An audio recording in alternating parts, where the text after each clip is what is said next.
ನಾವು ಸ್ವಾಮಿಗಳೋದಲ್ಲ.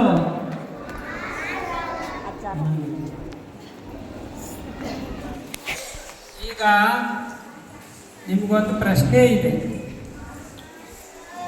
ಹೊಟ್ಟೆ ಎಲ್ಲಿದೆ ನಿಮಗೆ?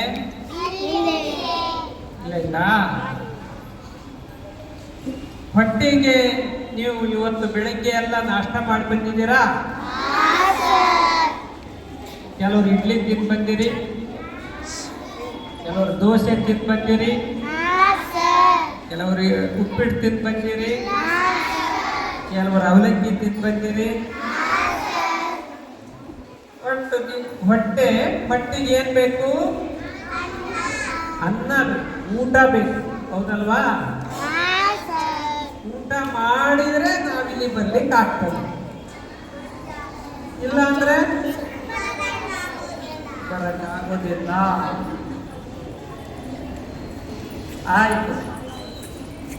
ತಲೆ ಎಲ್ಲಿದೆ? ತಲೆ ಒಳಗೆ ಏನೈತೆ?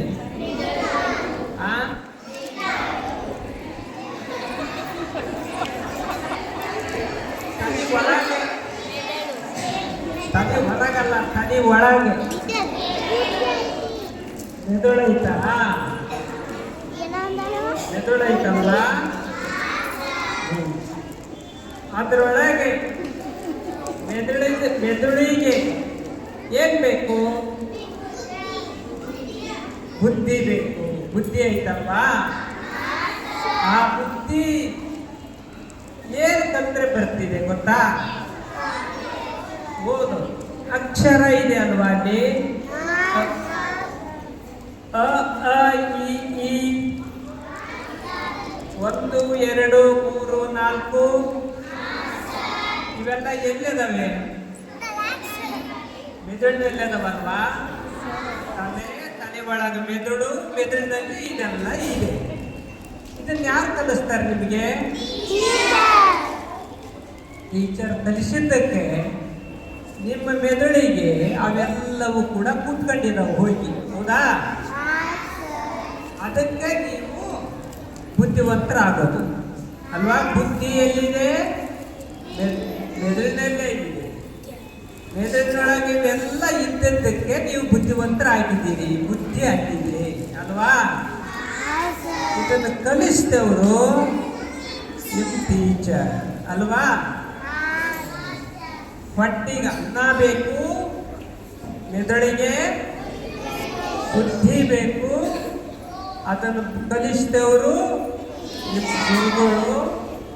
ಇದನ್ನು ಕಲಿತಾ ಹೋದಂಗೆ ನೀವು ದೊಡ್ಡವರಾದಂಗೆ ಏನಾಗ್ತದೆ? ಓ ಬುದ್ಧಿ ಬೆಳೀತಾ ಹೋಗುತ್ತೆ.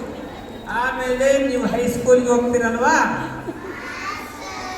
ಆಮೇಲೆ ಕಾಲೇಜಿಗೆ ಹೋಗ್ತೀರಿ ಅಲ್ವಾ? ಇನ್ನು ಹೈಸ್ಕೂಲ್ ಒಂದೇ ಇರೋದು ಈಗ. ಹೌದಲ್ಲ? ನಿಮ್ಮ ಟೀಚರ್ ಇದು ಅಷ್ಟೇ ಹೇಳ್ಕೊಡ್ತಾರಾ? ನಿಮ್ಮ ಅಪ್ಪ, ನಿಮ್ಮ ಅವ್ವ.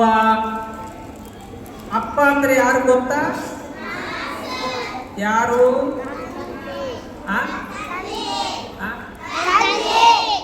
ತಂದೆ. ಅವ್ವ ಏನು ಮಮ್ಮಿ ಅಂತಿರೋ ಅಂತ ಕೇಳ್ತೇವೆ. ಕನ್ನಡ ಮೀಡಿಯಂನವರು ಮಮ್ಮಿನೇ ಅಂತಾರ ಅಲ್ವಾ? ಮನೆಗೆ ಏನಂತೀರಿ ನಿಮ್ಮ ಅವ್ಗೆ?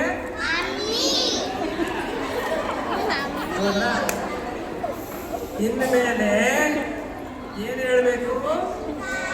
ಅವ್ವ. ಮಮ್ಮಿ ಅನ್ಬೇಡ್ರಿ, ಏನನ್ಬೇಕು? ಅವ್ವ ಅನ್ಬೇಕು. ಆಮೇಲೆ ನಿಮ್ಮ ತಂದೆಗೆ ಅಪ್ಪ, ಪಪ್ಪ ಅಂತೀರಾ? ಅಪ್ಪ ಅನ್ಬೇಕು. ಗೊತ್ತಾಯ್ತಾ? ಯಾಕಂದ್ರೆ ನಾವು ಯಾವ ರಾಜ್ಯದವರು? ಕರ್ನಾಟಕ ರಾಜ್ಯದವರು. ನಮ್ಮ ಭಾಷೆ ಯಾವುದು? ಕನ್ನಡ ಭಾಷೆ. ಕನ್ನಡ ಭಾಷೆ ನೋಡೋ ಏ ಹುಡುಗ, ಏಯ್ ಈ ಕಡೆ ಕೇಳು. ಕನ್ನಡ ಭಾಷೆ ಎಲ್ಲಿಂದ ಶುರುವಾಗುತ್ತೆ ಅಂದ್ರೆ ಅವ್ವ, ಅಪ್ಪ, ಅಕ್ಕ, ಅಣ್ಣ, ಇದರಿಂದಲೇ ಕನ್ನಡ ಭಾಷೆ ಶುರುವಾಗ್ತದೆ.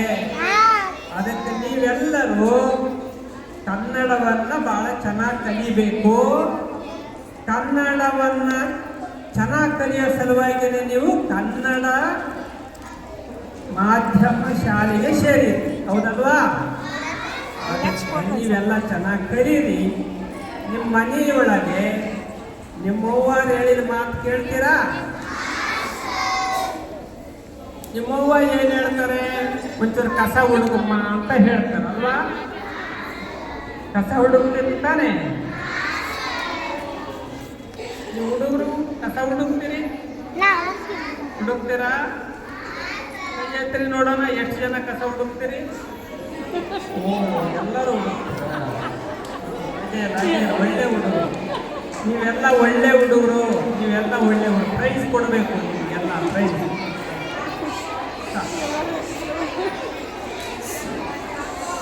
ಸಾಕು ಸಾಕು. ಅಪ್ಪ ಹೇಳಿದ ಮಾತನ್ನ, ಅವ್ವ ಹೇಳಿದ ಮಾತನ್ನ ನೀವೆಲ್ಲ ಮಕ್ಕಳಿಗೆ ಕೇಳಬೇಕು, ಗೊತ್ತಾಯ್ತಾ? ಅಪ್ಪ ಅವ್ವ ಹೇಳಿದ ಮಾತು ಕೇಳಿದ್ರೆ ನೀವು ಸ್ಕೂಲಿಗೆ ಬಂದು ಇದೆಲ್ಲ ಕಲ್ತದ್ದು ಸಾರ್ಥಕ ಆಗ್ತದೆ. ಇಲ್ಲ ಅಂತಂದ್ರೆ ನೀವು ಕಲ್ತದ್ದು ಕೂಡ ಏನು ಉಪಯೋಗ ಆಗಲ್ಲ. ತಿಳಿತಾ? ಆಯ್ತು, ಇಷ್ಟು ಹೇಳಿ ನೀವೆಲ್ಲ ಚೆನ್ನಾಗಿ ಶಾಣ್ಯರಾಗ್ರಪ್ಪ. ಕನ್ನಡ ಚೆನ್ನಾಗಿ ಕಲೀರಿ, ಕನ್ನಡ ಭಾಷೆಯನ್ನು ಹೆಚ್ಚು ಬಳಸ್ರಿ ಅಂಥೇಳಿ ನಿಮ್ಮ ಟೀಚರ್ ನಿಮಗೆಲ್ಲ ಭಾಳ ಚೆನ್ನಾಗಿ ಕಲಿಸ್ಯಾರ. ಈಗ ಒಬ್ಬಳು ಹುಡುಗಿ ಇಲ್ಲಿ ಯೋಗ ಪ್ರದರ್ಶನ ಮಾಡಿದ್ವಿ, ಭಾಳ ಚೆನ್ನಾಗಿ ಯೋಗ ಮಾಡಿದ್ವಿ. ನಿಮಗೆ ಯಾರಿಗೆ ಬರ್ತದ ಯೋಗ? ನೀ ಮಾಡ್ತೀಯಾ?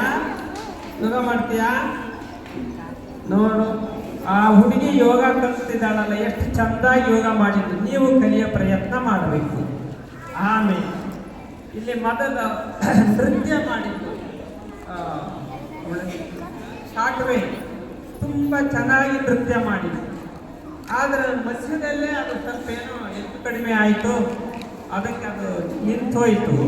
ಆದರೆ ಆಕೆ ಎಷ್ಟು ನೋವಾಯಿತು ಅಂತಂದರೆ ಆಕೆ ಅಳಕ್ಕೆ ಶುರು ಮಾಡಿದ್ದು.